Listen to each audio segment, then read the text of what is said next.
Cáncer es una enfermedad crónica.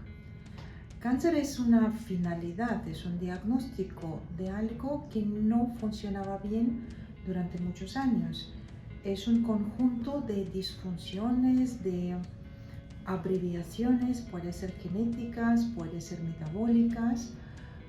Es una enfermedad que actualmente en medicina se diagnostica y se trata muy bien. En Blue nos interesa mucho prevenir y tener diagnóstico precoz. La Organización Mundial de Salud dice que 80% de los cánceres se puede prevenir. Y la prevención se trata de un estilo de vida más sano, por lo menos algunos esfuerzos que podemos hacer, una nutrición adecuada y unos chequeos profundos y regulares, anuales, que nos permiten saber que esta disfunción, este síntoma o este marcador nos avisa sobre algo que puede pasar y podemos revertir esta disfunción antes que se transfiera a alguna enfermedad. También lo que hacemos en Blue, y hacemos muy bien, es acompañar a pacientes con sus tratamientos oncológicos. Es muy importante que el paciente tiene una buena calidad de vida, que absorbe bien medicamentos que recibe, que tiene buena nutrición, buen descanso, buen peso, buen ánimo. Este acompañamiento de tratamiento principal oncológico es clave.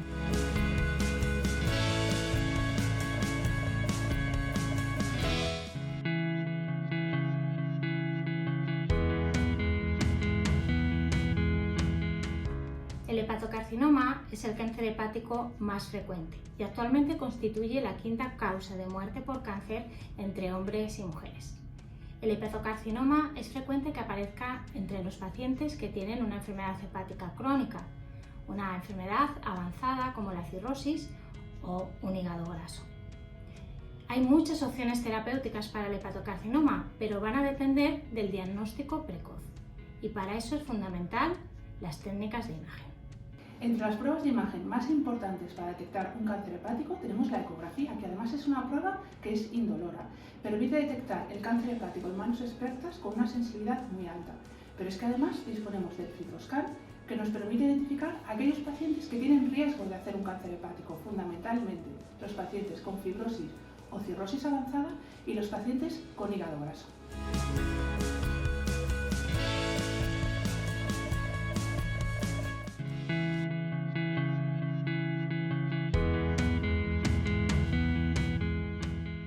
Buenos días a todos. Seguimos en el mes del cáncer y hoy os vamos a hablar un poquito sobre el cáncer de cuello de útero. Es uno de los cánceres que más afecta a las mujeres desde los 15 hasta los 44 años o incluso más. Es un tumor que está asociado como factor necesario pero no suficiente a la infección por un virus, que es el virus del papiloma humano. Se calcula aproximadamente que el 80 o 90% de las mujeres y hombres en algún momento de su vida van a entrar en contacto con este virus, pero afortunadamente en la mayoría de los casos la infección será algo transitorio, ya que su propio sistema inmune será capaz de eliminar el virus. Existen una serie de factores de riesgo añadidos que pueden hacer que el virus persista y acabe produciendo alteraciones celulares que se transformen en lesiones precancerosas o llegar a un cáncer de cervix. Estos factores de riesgo son fundamentalmente el tabaco, el inicio precoz de las relaciones sexuales, el tener muchas parejas sexuales o relaciones de riesgo sin protección. El cáncer de cuello de útero no es hereditario y tiene una ventaja muy importante sobre el resto de los cánceres, y es que se puede prevenir. Existe una vacuna para la prevención de la infección por el virus del papiloma humano. Lo más importante para la prevención del cáncer de cuello de útero es la prevención primaria, de la que estamos hablando, que sería la vacunación frente al virus del papiloma humano, y el evitar los factores de riesgo, como ya hemos dicho, tabaco y relaciones sexuales no protegidas.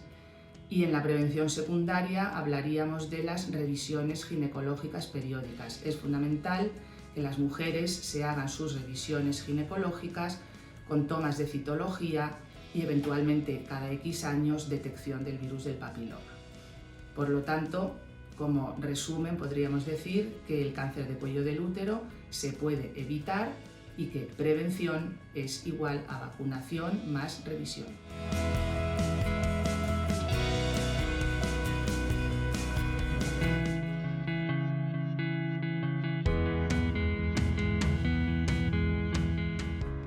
Con motivo del mes del cáncer, queríamos hablar sobre el cáncer de mama. El cáncer de mama es el tumor más frecuente en las mujeres y se estima que nuestro riesgo de padecer un cáncer de mama a lo largo de nuestra vida es aproximadamente el 12%. Es decir, 1 de cada 8 mujeres vamos a tener un cáncer de mama a lo largo de nuestra vida. Solamente el 5 o 10% de los cánceres tienen un componente genético. ¿Qué significa esto? Que hay una alteración genética que predispone a padecer el cáncer de mama. En el resto de los casos, el cáncer de mama está asociado a distintos factores de riesgo asociados a los hábitos de vida. El sedentarismo, la obesidad, una mala alimentación rica en grasas saturadas, el consumo de alcohol y el consumo de tabaco están asociados a un incremento de cáncer de mama. Con lo cual tenemos distintos mecanismos de prevención para poder hacer frente a él. Lo primero es la prevención primaria. ¿Qué es la prevención primaria? Son todos aquellos cambios que debemos realizar para evitar padecer un cáncer o disminuir el riesgo de padecerlo.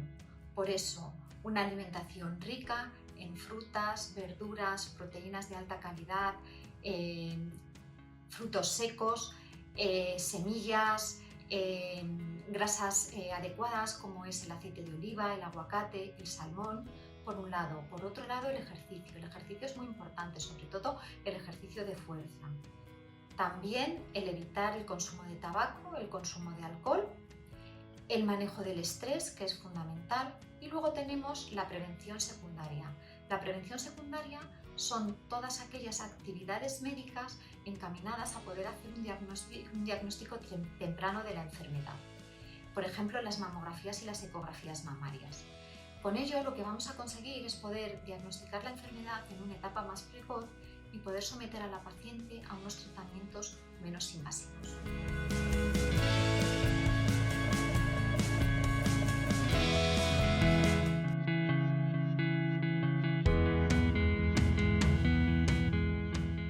En cuanto a la epidemiología del cáncer gástrico, tenemos que saber que es el quinto cáncer más frecuente en el mundo. Es decir, al año se diagnostican en todo el mundo pues, cerca de 1 millón de casos. En España, en el 2022, diagnosticamos cerca de 6.000 casos y es 2 veces más frecuente en hombres que en mujeres. Dentro de las causas o factores de riesgo descritos que pueden predisponer a mayor incidencia de cáncer gástrico, tenemos los factores nutricionales. Por ejemplo, sabemos que las dietas ricas en salazones y en ahumados aumentan un poco la incidencia de cáncer gástrico. Sin embargo, las dietas con más fruta fresca y más verduras disminuyen esta incidencia. También tenemos descrito el Helicobacter pylori como un factor de carcinogénesis que aumenta la incidencia de cáncer gástrico. ¿Por qué? Pues porque se asocia a úlceras pépticas, a más gastritis crónica superficial, a la progresión a gastritis crónica trófica, metaplasia intestinal, displasia, etcétera, etcétera. También sabemos que pacientes que han sido sometidos a una cirugía gástrica previa tienen una incidencia mayor de cáncer gástrico, así como aquellos pacientes pues, que tienen familiares ya diagnosticados de cáncer gástrico previo. También sabemos la influencia obviamente del tabaco y el alcohol en todos los tipos de cánceres y esto no es diferente con el cáncer de estómago. En cuanto a la clínica, es importante saber que el cáncer gástrico puede no dar ningún síntoma hasta etapas muy avanzadas, pero en caso de que de clínica podría dar alteraciones del ritmo deposicional, es decir, cambios en la consistencia de las deposiciones, ardor, hinchazón abdominal, sensación de plenitud después de las comidas, pérdida de peso o pérdida de apetito. Por lo tanto, si un paciente pues, tiene alguno de estos síntomas que acabamos de mencionar, lo ideal sería pues, que acudiera a un profesional sanitario para poder pues, hacer una detección de Helicobacter pylori, hacer una buena historia clínica, una buena anamnesis y si es necesario hacer una gastroscopia pues, realmente para poder hacer o un diagnóstico precoz o poder descartar que se trate de un cáncer gástrico y que el paciente se quede bien tranquilo.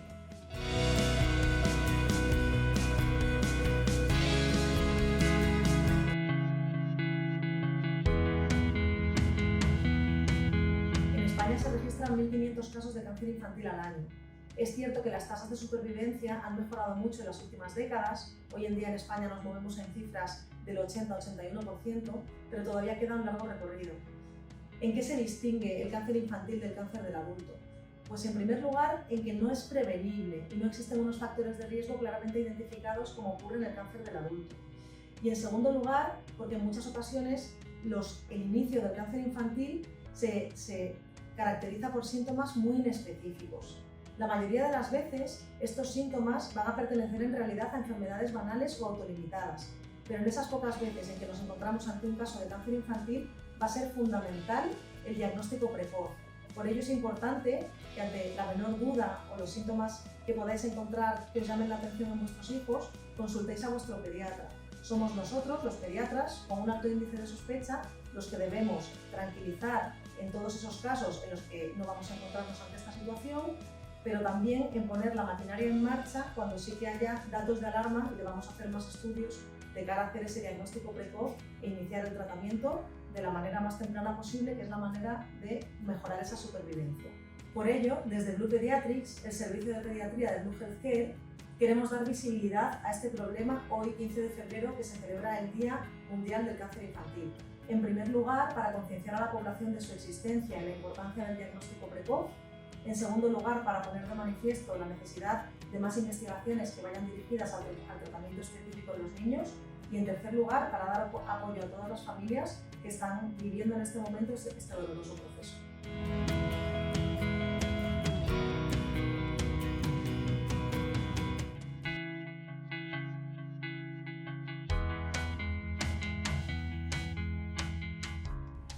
El cáncer colorectal es a día de hoy el cáncer más frecuente de todo el cuerpo. Los síntomas pueden ser muy variados, dependiendo de si se localiza en el lado derecho del colon o en el lado izquierdo, y pueden variar desde un pequeño sangrado a un dolor abdominal o simplemente un cambio de hábito intestinal, es decir, diarrea, estreñimiento, y en ocasiones, las más frecuentes, lo que sucede es que no hay ningún síntoma. Por eso es muy importante la prevención.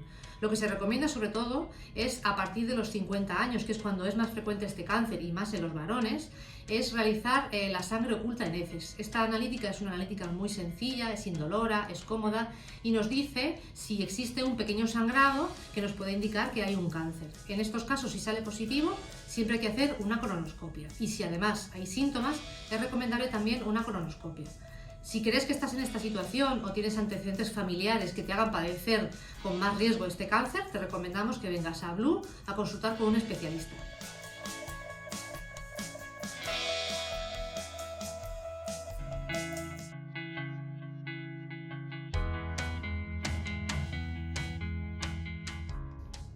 El cáncer cutáneo es el tipo de tumor maligno más frecuente entre los que pueden aparecer en el ser humano. A pesar de que todos asociamos cáncer de piel con el melanoma, que es el tumor cutáneo más agresivo, el cáncer de piel más frecuente es el carcinoma vasocelular, que es más frecuente con la edad, pero también puede aparecer en gente más joven y está asociado con la exposición a la radiación ultravioleta. Por eso es tan importante la protección solar.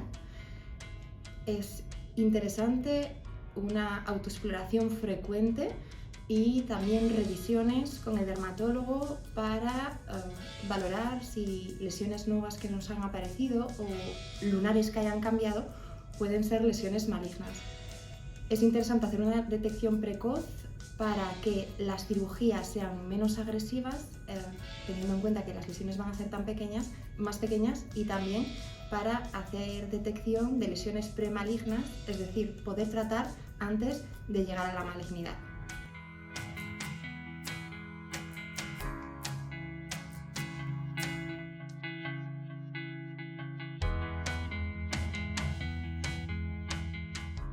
En el mes contra el cáncer, desde aquí queremos hacer mención a los principales tumores que se diagnostican en el día a día.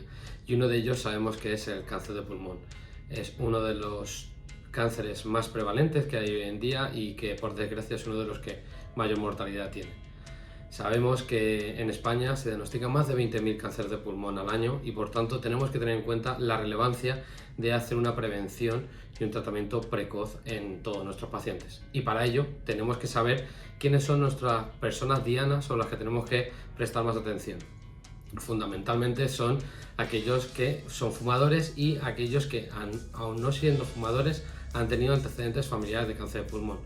Por desgracia, todavía el cáncer de pulmón se diagnostica de manera muy tardía, en la mayoría de los casos llegando hasta el 80% en una situación no operable. Por esto es importante ser precoces y prevenir estos cánceres de pulmón, y por ello debemos realizar pruebas de imagen y pruebas de función pulmonar de manera precoz en todos aquellos fundamentalmente que hayan fumado o que fumen y en aquellos que tengan antecedentes familiares de cáncer de pulmón. También es importante saber que es mucho más frecuente el cáncer del pulmón en hombres que en mujeres, en torno a un 80% suele ser en hombres, y que a pesar de que es un tratamiento, una enfermedad, como hemos dicho, que su tratamiento casi nunca es quirúrgico, se ha avanzado mucho en los tratamientos de inmunoterapia y quimioterapia, alargando mucho la supervivencia de estos cánceres. Por tanto, no nos tenemos que quedar con el final de que han mejorado la supervivencia, que es una buena noticia, sino que nuestro objetivo es prevenir el cáncer de pulmón y hacer un diagnóstico precoz. Muchas gracias.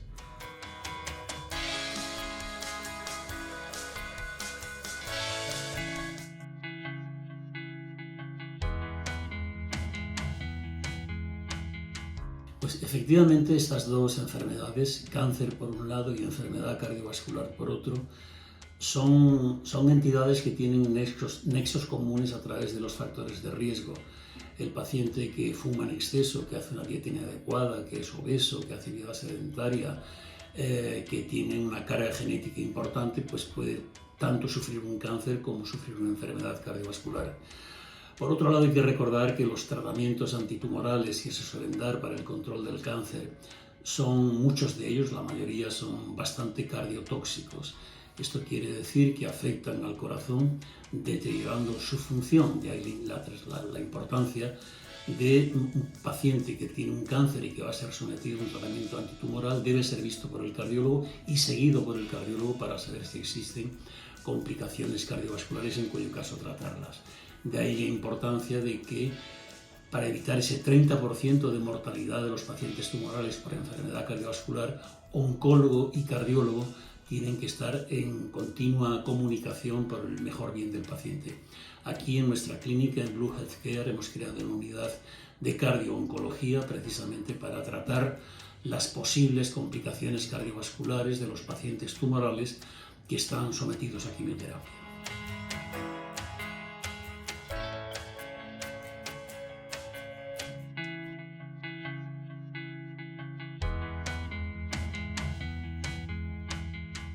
El cáncer es una patología multifactorial. Alrededor de un 10% de los cánceres son hereditarios. El cáncer se atiende de forma integral en equipos multidisciplinares con oncólogos, genetistas, psicólogos y otros especialistas en función del tipo de cáncer. La genética en el cáncer sirve para establecer un diagnóstico, establecer y personalizar un buen tratamiento, seguir la evolución del tratamiento y decidir el pronóstico en ciertos casos. En los cánceres hereditarios es posible hacer prevención porque se pueden identificar los familiares en riesgo. También es posible hacer estudios predictivos o encontrar mutaciones en genes de síndromes de predisposición en cáncer, bien como hallazgos incidentales cuando realizas otro estudio o bien cuando lo estás buscando. Como información práctica, es importante saber el tipo de cáncer, el grado de parentesco y el inicio del cáncer cuando pensamos en nuestros familiares. Eso permitirá al profesional establecer si hay una sospecha de cáncer hereditario o no.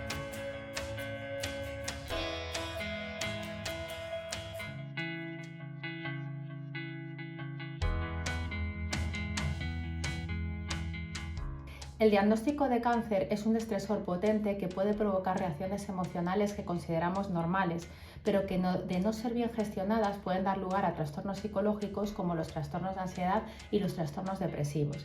En concreto, la depresión es el trastorno que más demanda de atención percibe en las unidades de psiconcología por dos razones. En primer lugar, por su elevada prevalencia, afecta al 20% de los pacientes con cáncer, y los efectos negativos es el segundo motivo que produce que la depresión sea uno de los principales trastornos diagnosticados en pacientes con cáncer, ya que afecta mucho a la calidad de vida. También la ansiedad, que afecta al 10% de los pacientes, es frecuente en este tipo de población y se incrementa a medida que aparecen peores diagnósticos en la enfermedad. Es muy curioso detectar cómo aquellos pacientes que no se comunican bien con sus familiares, amigos y personal sanitario perciben mayores niveles de ansiedad. El malestar emocional, que también tiene origen en el estrés, es definido como un desequilibrio potente que afecta al paciente con cáncer y que además interfiere enormemente en el afrontamiento efectivo de la enfermedad. El malestar emocional hace que perdamos al paciente activo en el tratamiento de cáncer que tanto necesitamos para gestionar el impacto de la enfermedad. Este puede hacer que un paciente que no tiene un papel activo en su tratamiento vea mayormente afectada su calidad de vida. Por eso los tratamientos tenemos que intentar que la calidad de vida y el estilo de la misma del paciente con cáncer sea lo más parecido posible a la calidad de vida y al estilo de vida anterior al diagnóstico. En todos los aspectos relacionados con el impacto emocional del cáncer no podemos olvidar a aquellos que acompañan de cerca al paciente, la familia y los amigos. Para nosotros la familia es considerada como un paciente secundario, ya que perciben, experimentan las mismas reacciones emocionales de las que acabamos de hablar. Ellos también sienten ansiedad, tristeza, distrés. La única diferencia con el paciente es que no sufren la enfermedad. En muchas ocasiones, estas alteraciones de las que acabamos de hablar no son tratadas ni reconocidas. Sin embargo, conocer los principales síntomas y trastornos psicológicos en oncología nos ayuda a estimar la magnitud de los problemas a afrontar y aportar datos para la intervención con el paciente y familiares. La psiconcología se encarga del tratamiento emocional de los pacientes con cáncer y de sus familias, en todo curso clínico, desde la prevención hasta el tratamiento hasta la recuperación. También la psiconcología va a ayudar al paciente, cuando tiene superada la enfermedad, a reincorporarse a su vida cotidiana. Esta buena noticia también es estresante porque va a suponer cambios. Por eso, desde la psicología vamos a tratar con el paciente con cáncer aspectos como cómo incorporarse a su vida laboral, familiar, social e incluso sexual. Lamentablemente, en algunos casos, la información, el diagnóstico no progresa bien. Son los casos en los que aparecen las recidivas, aparece la metástasis y informamos al paciente de que no hay curación. Los psicólogos trabajamos no solamente formando al personal sanitario para poder comunicar este tipo de noticias a pacientes y familiares, sino acompañando a estos en todo el proceso. En estos momentos tan duros, la gestión emocional será fundamental y nosotros queremos ofrecer un espacio de seguridad emocional para el paciente y sus familias. Sabemos cómo ayudarte, queremos hacerlo y por eso no queremos dejar de ofreceros nuestra ayuda. En Blue estamos preparados.